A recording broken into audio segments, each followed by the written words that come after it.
PVC, provável saída de Luiz Guilherme, está confirmado? Temos bastidores?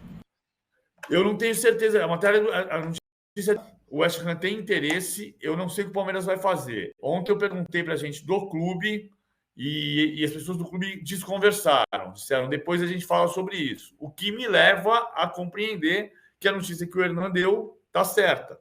E isso é muito grave, na minha opinião. Porque se você tem 3 talentos formados em casa, um de 17, outro de 17, outro de 18, um está vendido, o outro está praticamente vendido e o outro vai ser vendido,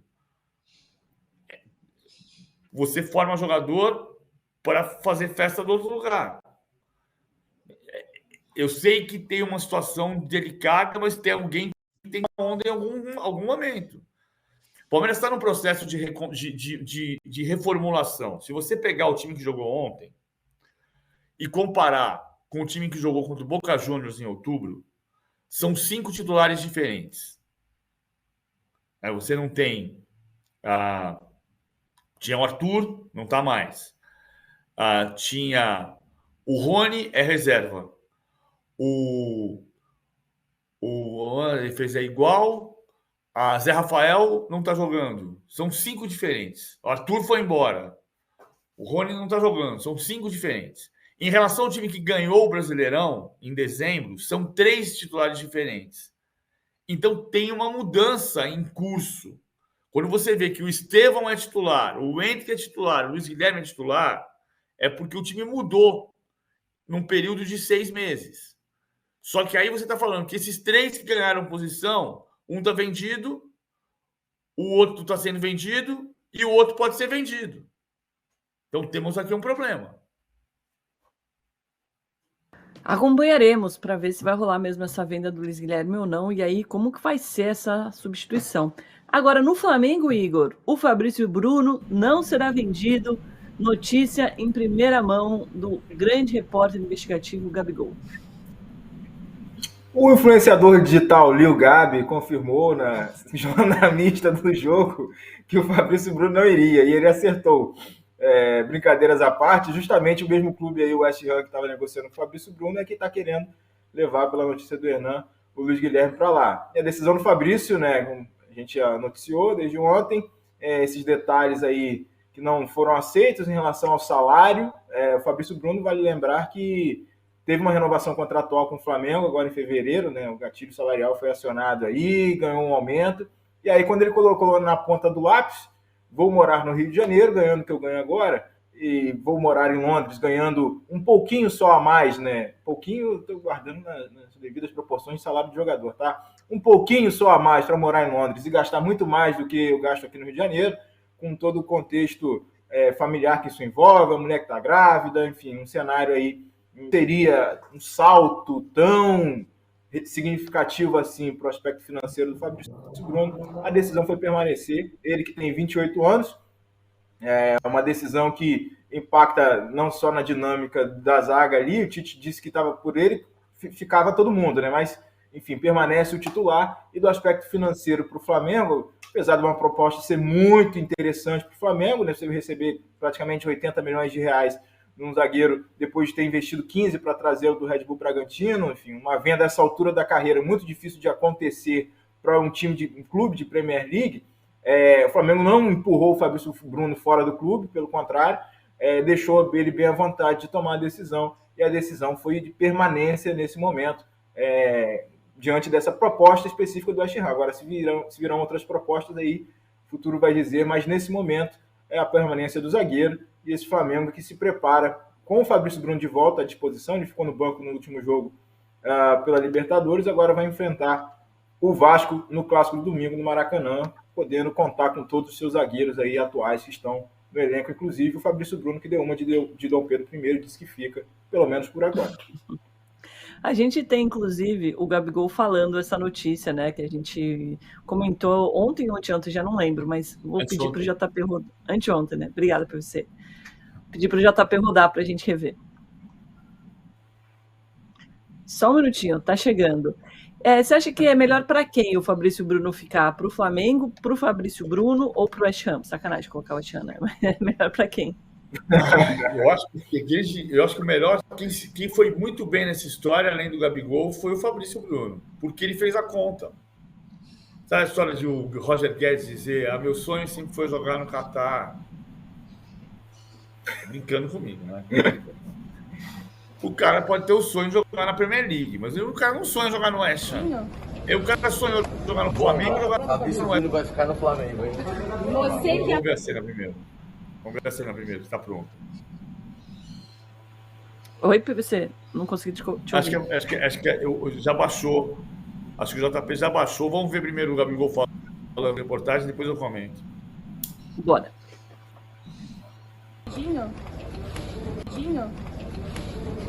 Bomba. Fabrício Bruno vai ficar no Flamengo, hein? Você que apurou? Foi eu. Então tá bom, posso dar.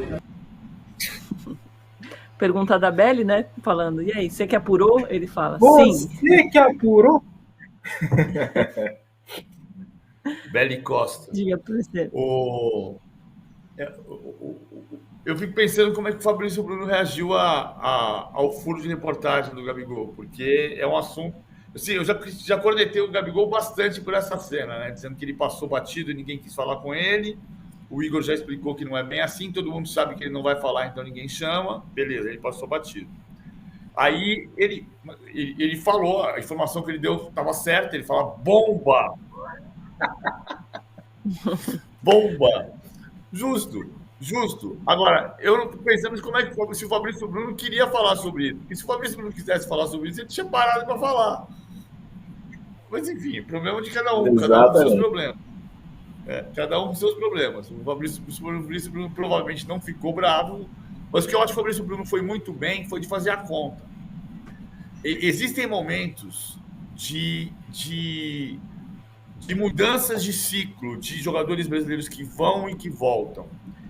Tem um livro chamado Divino Mestre, do Aidan Hamilton, sobre o Domingos da Guia, e eu cito esse trecho no meu livro Bola Fora, em que o Domingos da Guia jura amor ao Bangu e depois de uma reunião com o Vasco diz que vai ficar no Brasil de todo jeito, e imediatamente, logo depois, ele vai para o Nacional de Montevidéu, em 1931.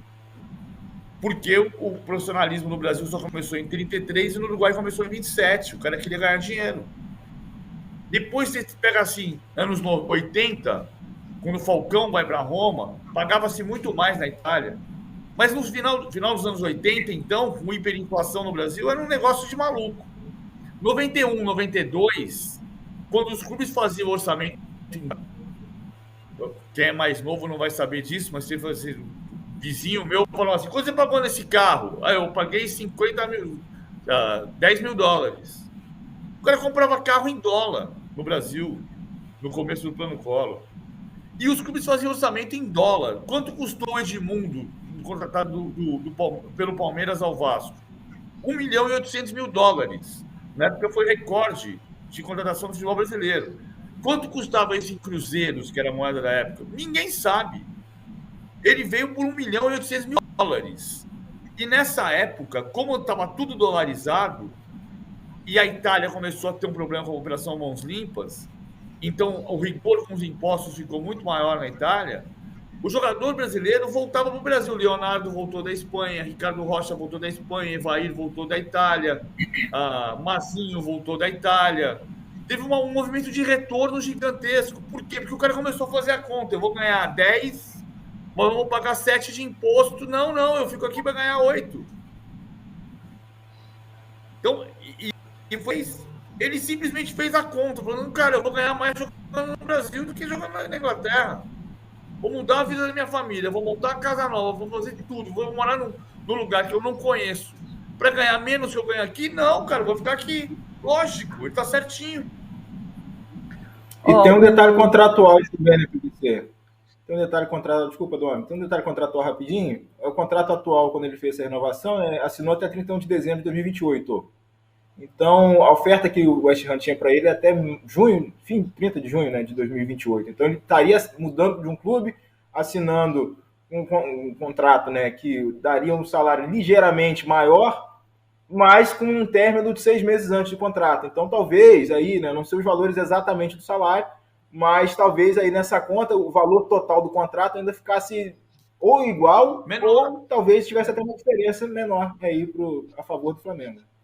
E mais um imposto. O Walter Vieira, que está sempre aqui com a gente, mandou várias mensagens aqui, eu vou ler algumas, falando que Londres é bem melhor do que o Rio. Fala aí, Domi. Ó, eu não sei não, hein? Londres é frio, nublado, eu não trocaria. E ele disse que o Fabrício Bruno desperdiçou uma boa oportunidade, porque o futebol europeu tem muito mais qualidade. Ele poderia ir depois, PVC, ou foi uma decisão fico e acabou, é isso?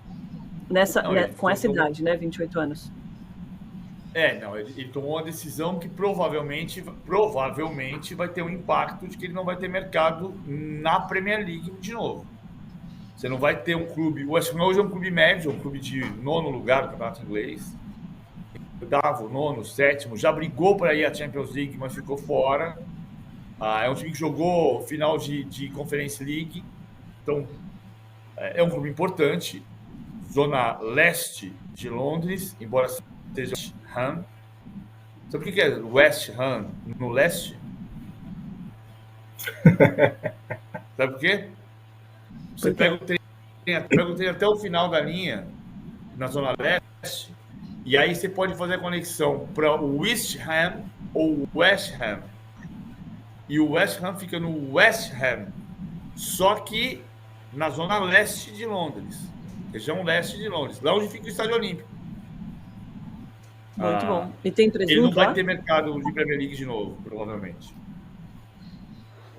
Boa, ainda bem que você ignorou minha piadinha, porque foi bem ruim. Vamos até mudar de assunto. Eu não ouvi. Não sei se tem presunto lá. Perguntou se vai ter presunto. É o presunto do leste, nesse caso.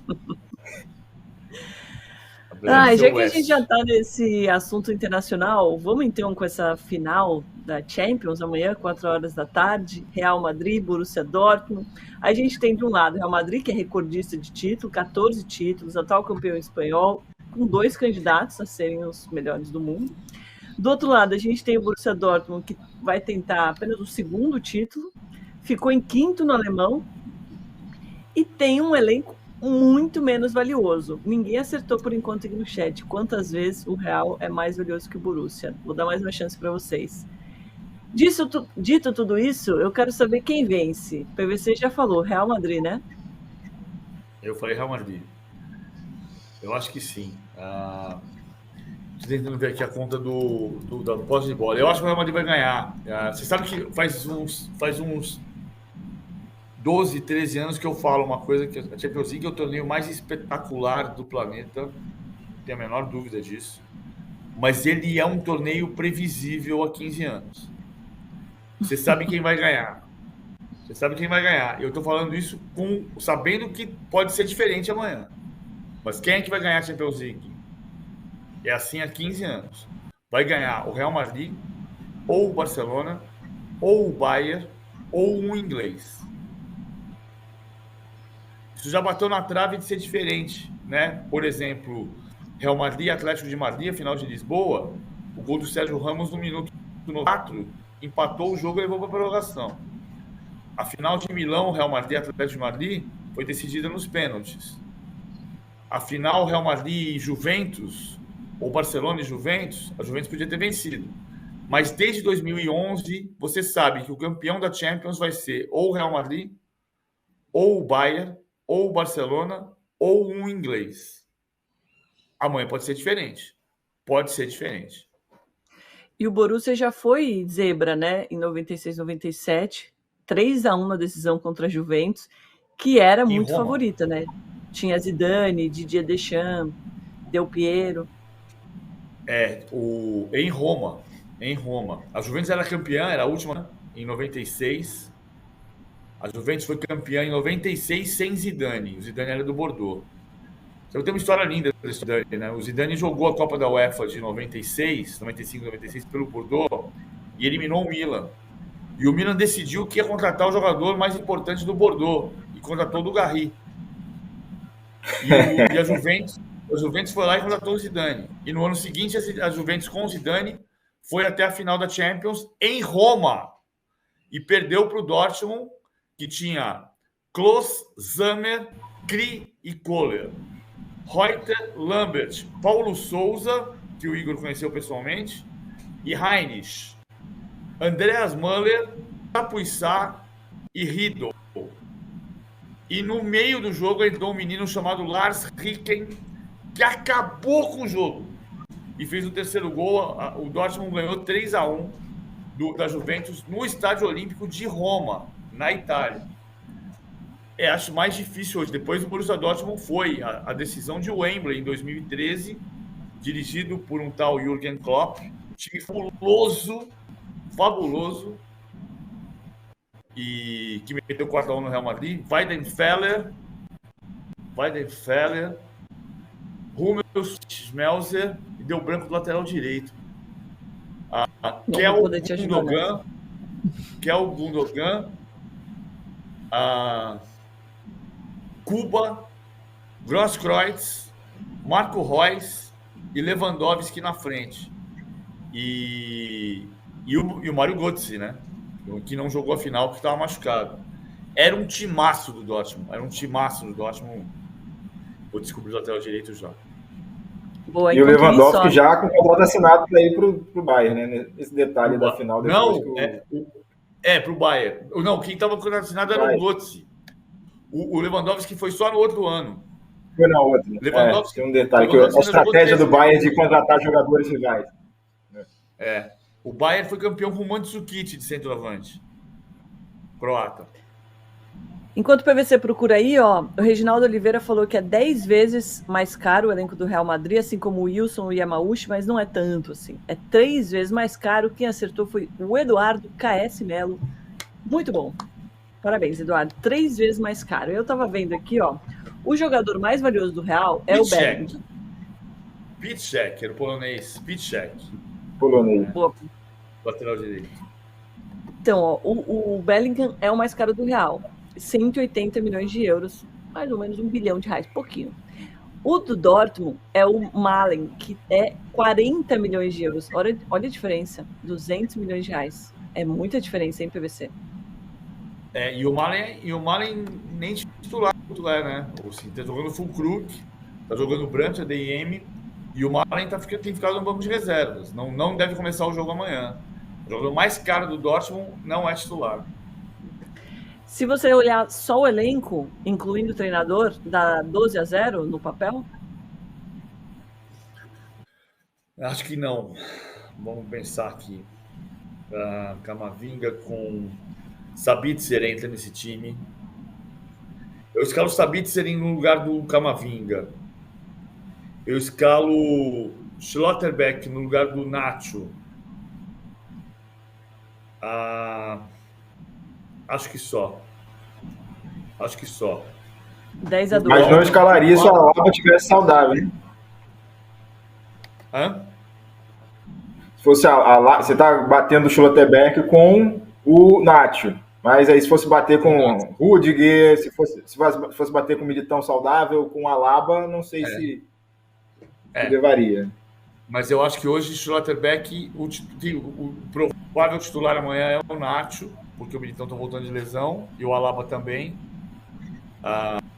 Quem vai jogar amanhã, que vinha de lesão, é o Courtois, né? O Lunin está gripado e o Courtois jogou 4 jogos na temporada e vai jogar a final amanhã. Amanhã joga o Courtois. O Courtois decide jogo. O Courtois é goleiro que decide jogo. O Kobel não. É isso, fica gigante.